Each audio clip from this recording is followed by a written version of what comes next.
దర్శకుడు ప్రశాంత్ వర్మ సృజన ఆ చిత్రంతో తెరపైకి వచ్చింది. కానీ ఆ సినిమా బహుళ ప్రజాదరణ పొందలేదు. కారణం అదొక సర్రియలిస్ట్ మూవీ. ఆ జోనర్ సినిమాలు తెలుగులో రాలేదనే చెప్పాలి. సినిమా అంటే విపరీతమైన ఇష్టం, పరిశీలన, వరల్డ్ సినిమాతో పరిచయం ఉన్న ప్రేక్షకులే ఆ సినిమాకి కనెక్ట్ అయ్యారు. తన రెండో సినిమాగా తీసిన కల్కి కూడా మంచి ఫలితాన్ని ఇవ్వలేదు. టేకింగ్ తప్పితే కంటెంట్ లేదనే విమర్శ వచ్చింది. అయితే ఈ రెండు సినిమాల నుంచి పాఠాలు నేర్చుకొని అందరికీ నచ్చే సినిమా తీయడంపై దృష్టి పెట్టాడు ప్రశాంత్.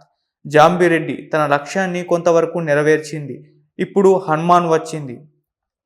ఈ సినిమా విజయం ప్రశాంత్ వర్మకే కాదు, తెలుగు సినిమాకి కూడా ప్రత్యేకం. విఎఫ్ఎక్స్ వర్క్ ఉన్న చిత్రాల జోలికి వెళ్లాలంటే నిర్మాతలకు భయం.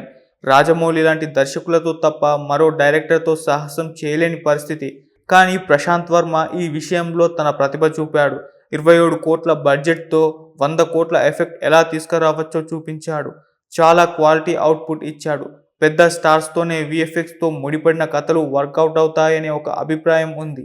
హనుమాన్తో అది అపోహ మాత్రమే అని నిరూపించాడు. హనుమాన్లో భూతద్దం పెట్టుకొని వెతికిన ఒక్క స్టార్ యాక్టర్ కనిపించడు.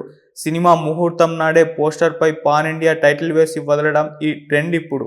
అంతేకాదు, పాన్ ఇండియా అంటూ భాషకో స్టార్ నటుని తీసుకురావడం ఆనవాయితీ. కానీ వీటికి జోలికి పోలేదు ప్రశాంత్. తెలుగు సినిమాని తెలుగు సినిమాలానే చేశాడు. సినిమాకి హైప్ క్రియేట్ అయిన తర్వాతే మిగతా భాషలపై దృష్టి పెట్టి ఇంకా లార్జర్గా ప్రాజెక్ట్ని డిజైన్ చేశాడు.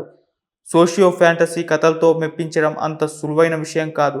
పెద్ద ప్రొడక్షన్ హౌస్ అండ ఉంటే గానీ ఇది సాధ్యపడదు. కానీ ప్రశాంత్ వర్మ తన దగ్గర ఉన్న పరిమిత వనరులతోనే పెద్ద కల కన్నాడు. ఆ కళని సాకారం చేసుకున్నాడు. రామాయణం లాంటి దృశ్య కావ్యాల నేపథ్యంలోని పాత్రల స్ఫూర్తిగా కథ రాసుకుంటే వాటిని తెరపై కన్విన్స్ చేసేలా చెప్పడం కూడా ఒక సవాలే.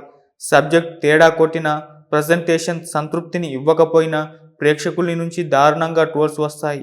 ఆదిపురుష్ విషయంలో ఎంత ట్రోలింగ్ జరిగిందో తెలిసిందే.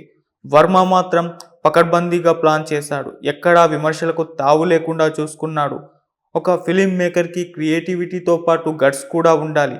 హనుమాన్ విడుదల సమయంలో ప్రశాంత్ వర్మ గట్స్ని మెచ్చుకోవాల్సిందే. 4 పెద్ద సినిమాలు బరిలో నిలిచాయి.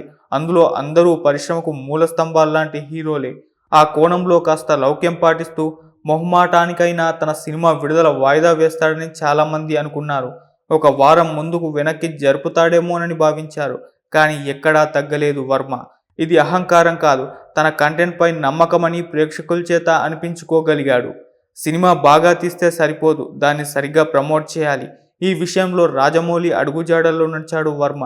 గ్రాఫిక్స్ పనులు జరుగుతున్న సమయంలో తనకి కావలసిన టైం దొరికింది. ఈ సమయంలో ప్రమోషనల్ కంటెంట్ని ప్లాన్ చేసుకున్నాడు. ప్రచారంలో కూడా తన మార్క్ చూపించాడు. తెలుగుతో పాటు హిందీపై దృష్టి పెట్టాడు. అక్కడ ప్రెస్ మీట్లు పెట్టి వాళ్ళకి ముందుగానే సినిమా చూపించాడు. తరుణ్ ఆదర్శ్ లాంటి వాళ్ళు ఈ సినిమాపై పాజిటివ్గా స్పందించారు. హిందీలో హనుమాన్కి దాదాపుగా 4 స్టార్లు పడ్డాయి.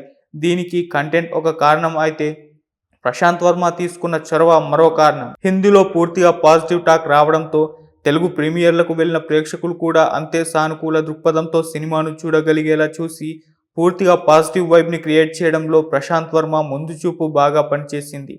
ప్రశాంత్ వర్మ ప్లానింగ్స్ భారీగా ఉన్నాయి. ప్రశాంత్ వర్మ సినిమాటిక్ యూనివర్స్లో కొన్ని సినిమాలు చేయాలని కొన్నాళ్లుగా వర్క్ చేస్తున్నాడు. ఇప్పుడు హనుమాన్ విజయం ఆయనకి మంచి జోష్ ఇచ్చింది. హనుమాన్ సక్సెస్తో వర్మ వర్త్ అయిపోయింది. ఆయనకు కావలసిన బడ్జెట్ ఇవ్వడానికి నిర్మాతలు ఆసక్తిని చూపిస్తారని చెప్పడంలో ఎలాంటి సందేహం లేదు. హనుమాన్ రావడానికి చాలా సమయం పట్టింది. కారణం పరిమిత వనరులు. ఇప్పుడు తను చేయబోయే సినిమాలకు వనరులు కొరత ఉండకపోవచ్చు. ఎందుకంటే ఇప్పుడు వర్మ వర్త్ అందరికీ తెలిసింది.